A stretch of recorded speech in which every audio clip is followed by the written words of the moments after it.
Белгілі әнші, актриса Ақбота Сейітмағамбет хабар арнасына берген сұхбатында бұрынғы күйеуі Дәурен Айдарқұлов және әкесімен балаларының қарым-қатынасы туралы баяндады.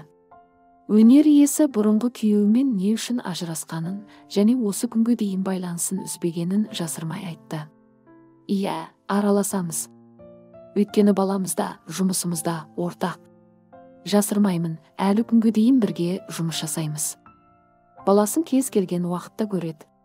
Ол әулетке келін болып түстім, басыма орамал салды. Еншімізді алып бөлек шықтық. Сөйтіп жүргенде бір-бірімізді түсіне алмай кеттік. Біраз уақыт бірге тұрайық деген шешімде қабылдадық. Өзара сөйлесіп келісімге келіп екіге кеттік. Балалармен араласады, кез келген уақытта көмектеседі.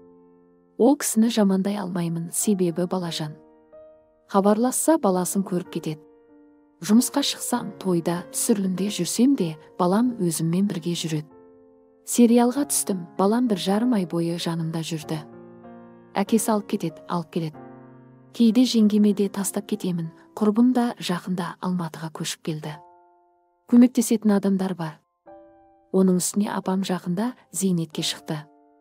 Ол кісі де қарасып көмектеседі дейді Ақбота Сейітмағамбет. Әнші бұрынғы ата-енесімен де жақсы қарым-қатынаста. Сондай-ақ актриса Ақбота Дәурен Айдарқұловтың 3-ші әйелі деген қауесетке қатысты жауап берді. Ол жағын айтпай-ақ қояйын. Өйткені ер адамның намысына тигім келмейді. Бірақ ата-енем мені жақсы қабылдады. Үлкен кісілер өз қызындай қарады. Ақылдарын айтты. Біз ажырасамыз дегенде ол кісілер таңғалды. Біраз уақыт бөлек тұрып көріңдер. Не деген мен елді біраз шулаттыңдар, өздеріңнің махаббаттарың да бар деп ақылдарын айтты. Ол кісілерге мін таға алмаймын. Менің балаларымды өздерінің 3 немересімен теңдей көрді. Ата-енемен әлі күнге дейін араласып тұрамыз. Ол кісілерге алғысым шексіз. Арамыз үзілген жоқ деді өнер иесі. Бұған дейін той көйлегін киген Ақбота Сейітмағамбет белгісіз жігітпен көзге түскен еді.